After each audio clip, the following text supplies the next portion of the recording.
Well, good afternoon. Thank you for the opportunity to share with you IDF and mainly IAF, Israel Air Force perspective. My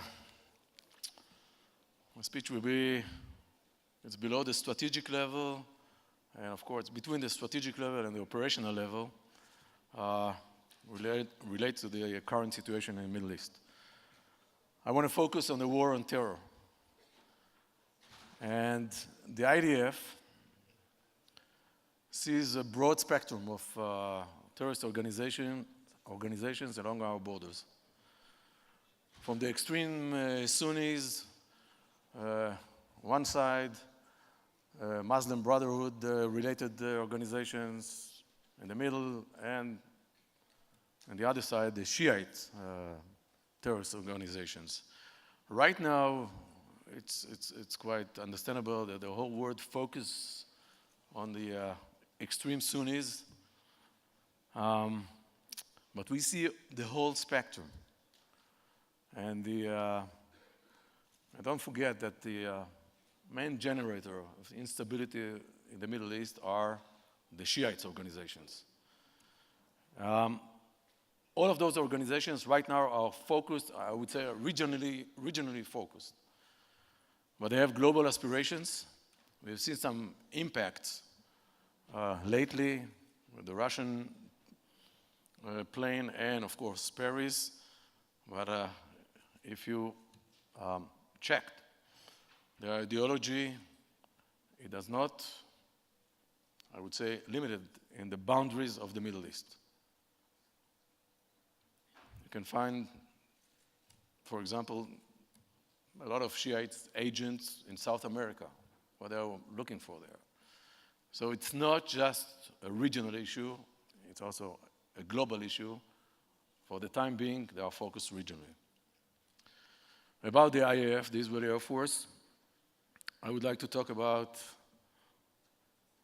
P3. What we are focusing on is protect, prepare, and prevent. Protect is quite obvious, to protect the state of Israel, our citizens. I won't elaborate on that. Prepare also, it's quite obvious, because we, of course, an ongoing process, 24/7, to prepare ourselves to a variety of scenarios all over the Middle East. This is our duty. But I want to focus on the last one, on the prevent. Which sounds maybe not typical to militaries, but this current situation really gives that part, preventing war or escalation, a significant meaning. The borders around Israel are highly flammable. Not because militaries are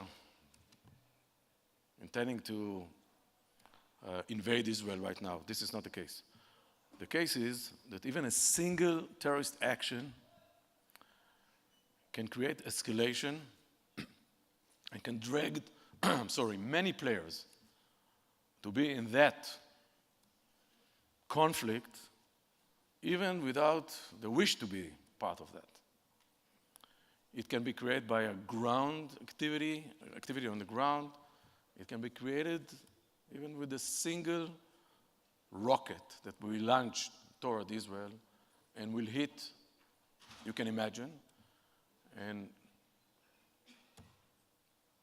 to a certain level that we won't be able to neglect that and say, okay, to contain that, and say, okay, it's nothing. So even a single act can create a real turmoil. Our job is to contain it as a small, or I would say a limited activity, without letting it to escalate down in this slippery slope. In that way, we have to be ready to eliminate threats decisively and immediately. In that way, if you look in a broader perspective, it's not just addressing this act is actually prevent a big conflict or even a full-scale war. The second thing is stating red lines, also to prevent escalation. Now, if I can use a metaphor, the Israeli Air Force is a kind of a tweeter that is used to send messages which are, they hurt, in order to tell the other players, don't cross that line. It might lead to. It creates a big dilemma. How you send an effective message, and most of it is kinetic message, the majority of that, how you can create a message that will be effective, but under a threshold of a conflict. That's kind of, I would say, two limits that we'll try to maneuver between. This actually is a kind of, one can see that as a game of signaling. And yes, we're just the Air Force, and I'll cover that in a minute, how to be effective carrying those signals and have the right impact to prevent war and escalation. Another thing that is related to red lines, there is a military build-up that all of the terrorist organizations are in.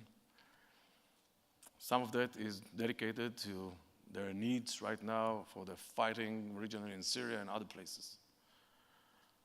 But some of that relates to cutting-edge capabilities that might threaten Israel significantly. And insisting on those red lines decreases the chance of miscalculation. Because think about a terrorist organization or a leader of a terrorist organization that somehow got cutting-edge capability, he might be tempted to use it. He might be tempted to use it, and maybe he'll know how he is going to start, but how it's going to end. Over self-confidence might lead them to miscalculation. So insisting on red lines also decrease the possibility of miscalculation and prevent war.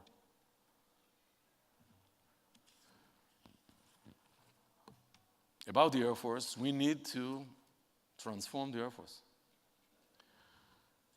Air Forces are considered to be, big sticks. It's a big stick that can hit and whatever. Yes, it's true.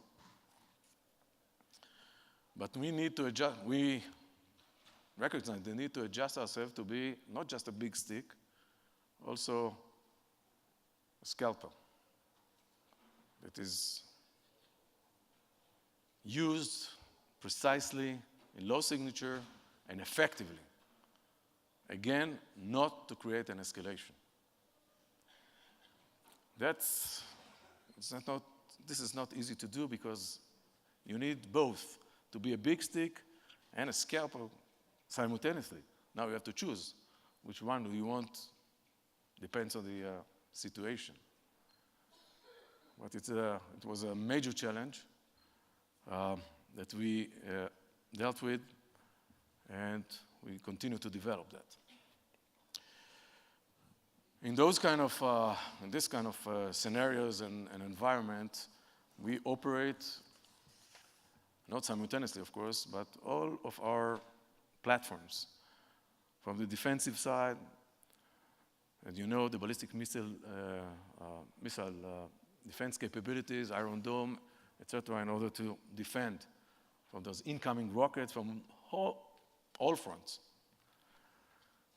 In the offensive side, all type of platforms, fighters, attack helicopters, to cutting-edge unmanned air vehicles capabilities that we've got.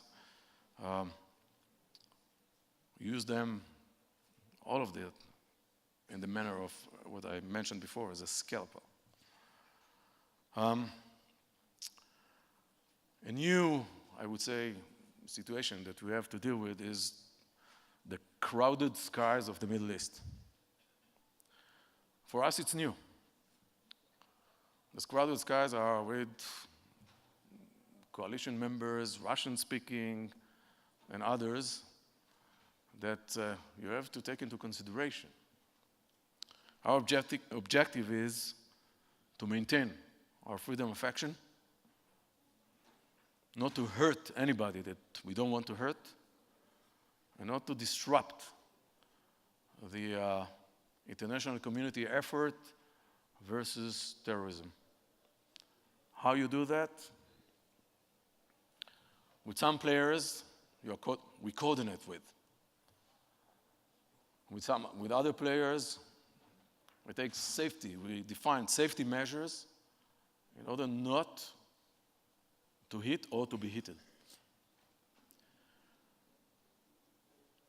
It's new. But up to now, I think that we were successful in maintaining our freedom of action.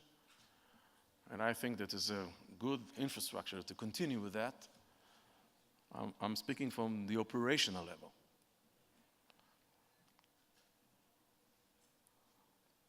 Last thing related to the Air Force, air power in this current situation in the Middle East can be considered as a bridge between countries that share the same interests. It's easier to do with air power. Why? Because the language is almost the same. There's no ground presence, which is easier here in the Middle East. And there's a lot, in a variety of missions, and of course, not just missions, also sharing information and experience with other partners here in order to confront